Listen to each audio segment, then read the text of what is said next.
और असंख्य ब्रह्मांड में जितने भी प्राणी हैं, ये सभी कबीर परमात्मा के बच्चे हैं। वो सबका जनक है, वो हम सबका हमदर्द है। हमारे दुखों को वही सुन सकता है और वही निवारण करने योग्य है।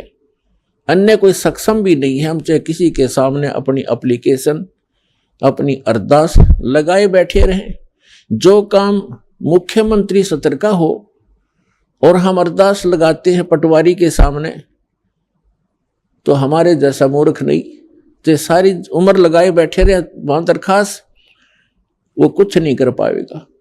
तो जिन भगवानों की, जिन देवी देवताओं की हम पूजा किया करते थे, जिनसे हम अपने सुख की डिमांड किया करते थे, वो सुख दे ही नहीं सकते। ये तो कबीर परमेश्वर जो सर्वशक्तिमान है, सर्वसक्षम है, जो हमारे मस्तिष्क के अंकों को भी बदल देता है, केवल उसी परमात्मा के सतर का काम था।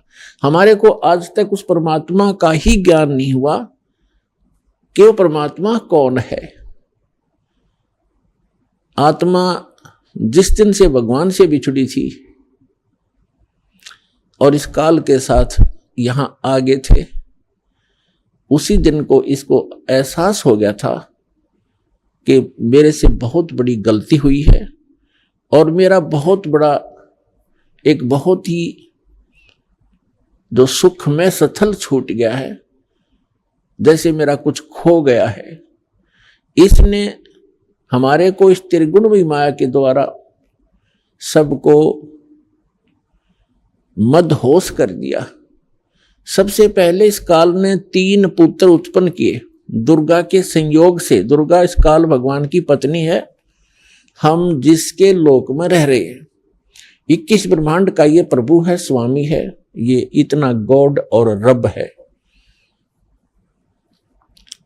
तो इसने हमारे को यहां फंसाए रखने के लिए सबसे पहले यह भांग तैयार करी, रजगुण युक्त किया अपने बड़े पुत्र ब्रह्मा जी को और सतगुण युक्त किया अपने मंझले पुत्र, बिचले पुत्र विष्णु जी को, और सबसे तीसरे नंबर के अपने पुत्र शंकर को, शंकर जी को इसने तमोगुण युक्त कर दिया।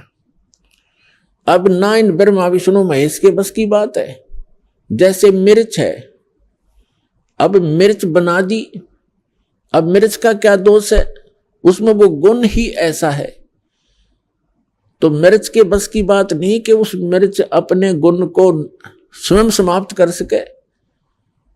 इसी प्रकार ये तीनों देवता भले ही अपने